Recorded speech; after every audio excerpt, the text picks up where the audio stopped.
The soft hum of airplane engines filled the luxurious first-class cabin, where passengers were settling in for their flight from New York to Los Angeles. The air smelled of leather seats, fresh espresso, and expensive cologne, the kind of place where millionaires and top executives sipped champagne while finalizing business deals. Among them was Edward Lancaster, a hedge fund manager who had spent the last decade climbing the ranks of Wall Street. Edward wasn't just rich. He was the kind of rich that made him feel untouchable. Wearing a custom-tailored navy blue suit with a Rolex gleaming on his wrist, he exuded confidence, arrogance, and the smug satisfaction of someone who believed he had earned his place at the top. As the flight attendants moved through the aisle offering pre-flight drinks, Edward adjusted his gold cufflinks and placed his $3,000 leather briefcase into the overhead compartment. Another routine flight, he thought. Just another evening of sipping whiskey at 40,000 feet, surrounded by the elite of society. But then, he noticed the man sitting next to him, and immediately his mood soured. The man occupying the seat beside him was massive. He had broad shoulders, a barrel chest, and arms that looked like they could crush a basketball in one hand. But what annoyed Edward the most? The man wasn't dressed like he belonged in first class. Instead of a suit or dress shirt, he wore a simple black hoodie, jeans, and sneakers. His wrists were bare. No watch, no jewelry, no signs of wealth. And worst of all, he looked completely relaxed, as if he belonged there just as much as Edward did. Edward scoffed. Somebody must have won the lottery. The words escaped his lips just loud enough for those around him to hear. A few passengers glanced up. One of the flight attendants, Sarah, hesitated for a second, but didn't say anything.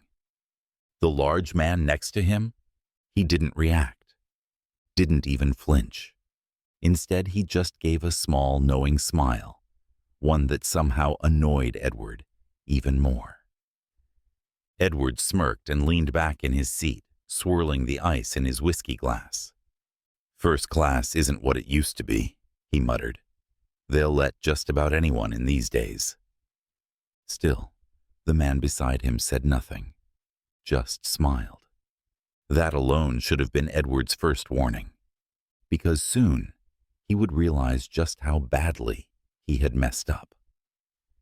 Edward took a slow sip of his $200 a bottle whiskey, letting the rich taste linger on his tongue. He glanced again at the man sitting beside him, still looking completely at ease in his first-class seat. That bothered Edward. He was used to seeing his kind of people in first class. Investment bankers, CEOs, tech moguls, men in power suits with private chauffeurs waiting for them at LAX. This guy? He looked like he belonged in economy, at best. Must be some athlete, Edward thought. And that's when he decided to break the silence. Edward turned slightly toward the man, his smug smirk never fading. So, he began, pretending to be curious. What do you do? The man turned his head slightly, his deep brown eyes calm and unreadable. Just business, he said simply. Edward raised an eyebrow. Oh yeah? What kind of business? The man shrugged. A little bit of everything. That vague answer annoyed Edward. People like him always had a direct answer: hedge funds, private equity, venture capital. This guy? Avoiding the question. Edward let out a small chuckle. Ah, I get it. So, you're an influencer? The Rock simply tilted his head. Nope. Edward smirked, glancing at the man's massive frame. Ah, I see now. You're an athlete. Football, maybe. MMA? Wait, don't tell me. Pro wrestling? The moment he said those words, the businessman sitting across the aisle nearly choked on his champagne. But Edward didn't notice. He was too busy patting himself on the back, thinking he had figured it out. Yeah, Edward continued, swirling the ice in his glass. I figured. You guys make good money, but it never lasts, huh? Contracts dry up, bad investments, flashy spending. Next thing you know, you're broke. The Rock said nothing, just smiled. A few of the other passengers were now glancing over, sensing the growing tension. A flight attendant hesitated as she passed, debating whether to step in. But The Rock, unbothered, calm, still waiting for Edward to keep talking, waiting for the perfect moment to strike.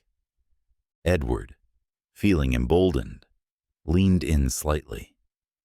You know, guys like me, he said, gesturing toward himself. We work for what we have. We don't just get lucky with genetics or a talent deal. The Rock finally spoke. Oh yeah? He said, his voice smooth, casual. And what is it you do? Edward grinned. Finance, hedge funds, real business. The Rock nodded, thoughtful. Hedge funds, huh? So you move other people's money around? Edward's smirk wavered slightly. It's a little more complicated than that. I'm sure it is, The Rock said, sipping his water. Edward felt a flicker of irritation.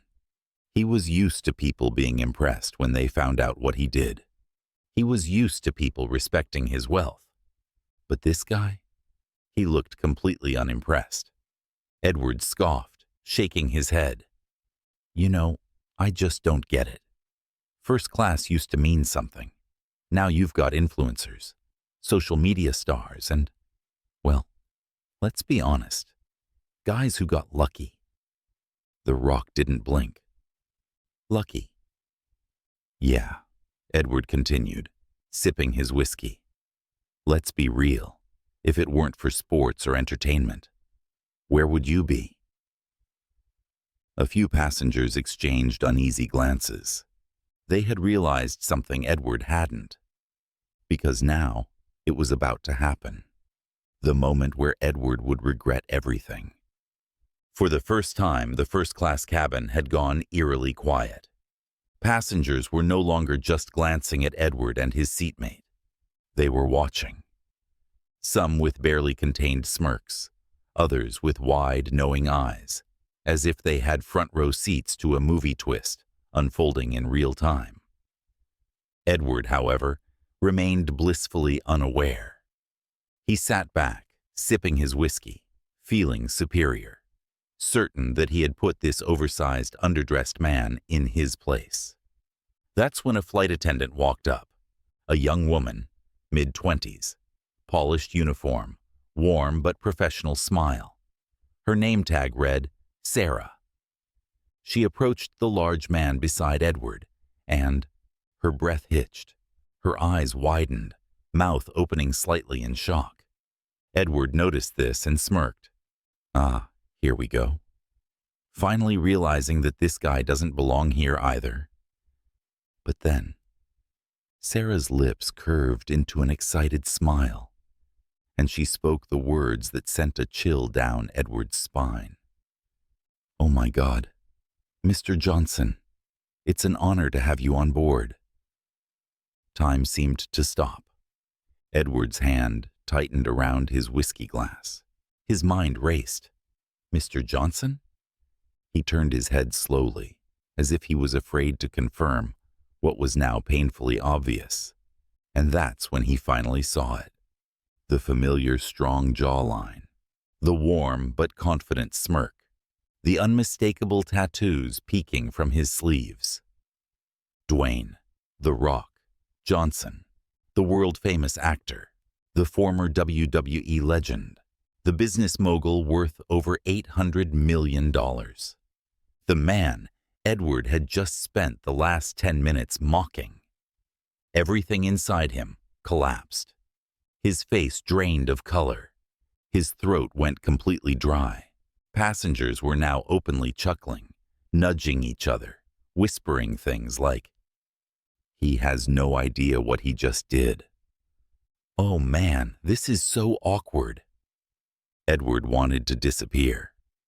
Meanwhile, the Rock, still calm, still relaxed, still watching. And finally he spoke. "You were saying something about guys like me getting lucky?" Edward's stomach dropped. He could feel the sweat forming at his hairline. He stammered, his mind desperately searching for an escape. The Rock tilted his head, feigning curiosity. "Oh, and that part about real business? Hedge funds, was it?" Edward let out a nervous laugh, his voice cracking slightly. I was just joking, man. Just a little first-class banter, right?" The Rock simply smiled, and then he leaned in slightly, lowering his voice just enough for only Edward to hear. "You know what's funny?" Edward gulped. "I own 3 production companies, a tequila brand, a sports league, and a stake in several fitness franchises." He paused, letting that sink in, before delivering the final blow. "So tell me, Edward." Edward swallowed hard. "Which one of us does real business again?" A choked sound left Edward's throat, but he had no response. Nothing. Passengers around them. Muffled laughter, smirks, people turning away so he wouldn't see them grinning. Sarah, the flight attendant, struggled to keep a straight face. She cleared her throat and said, "Mr. Johnson, if there's anything we can do to make your flight more comfortable, please let us know." The Rock smiled warmly at her. "Thanks, Sarah. Just gonna sit back, relax, and enjoy the ride." Then he turned back to Edward, who now looked like he wanted to crawl under his seat and vanish into thin air. The Rock stretched his arms behind his head, then added, loud enough for the whole cabin to hear, "Man, 6 hours of first class. Should be fun, huh, Edward?" The chuckles turned into full-blown laughter. Edward's face burned with humiliation. He turned away, staring blankly at his tray table, pretending to be fascinated by the texture of the napkin. It was going to be a very, very long flight. For the next several hours, Edward barely moved. He kept his head down, avoiding eye contact with everyone. Meanwhile, the Rock? Totally at ease. He chatted casually with the flight attendants, took photos with passengers, and even signed a kid's miniature WWE belt 2 rows behind them. At one point, the flight attendant offered the Rock another drink, and he grinned. "Nah, I think I'll just enjoy the company of my new buddy here." He patted Edward's shoulder. Edward flinched. Passengers burst into laughter. Edward shrank further into his seat. He had never in his life been so thoroughly put in his place. And he still had 4 more hours to go. As the plane descended into LAX, Edward knew he had to say something. He turned to the Rock, his voice small, hesitant. "Hey, listen, man. I just want to say, I didn't mean to." The Rock held up a hand, cutting him off gently. "Edward," he said, "don't worry about it. No hard feelings." Edward sighed in relief, until the Rock added, "Just remember, respect is free, doesn't cost you a damn thing." Edward froze. He nodded stiffly, unable to argue, because he knew the Rock was right. As soon as they landed, Edward grabbed his bags and practically ran off the plane, not even stopping to look back. The Rock?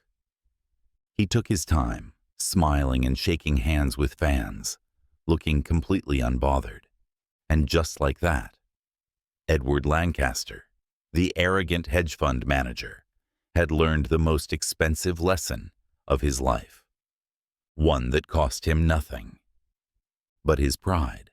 Edward thought wealth defined success. He thought appearances mattered more than character. But what he failed to realize Real power isn't about money. It's about respect. And respect, it doesn't come from a hedge fund, a Rolex, or a first-class seat. It comes from how you treat people, no matter who they are.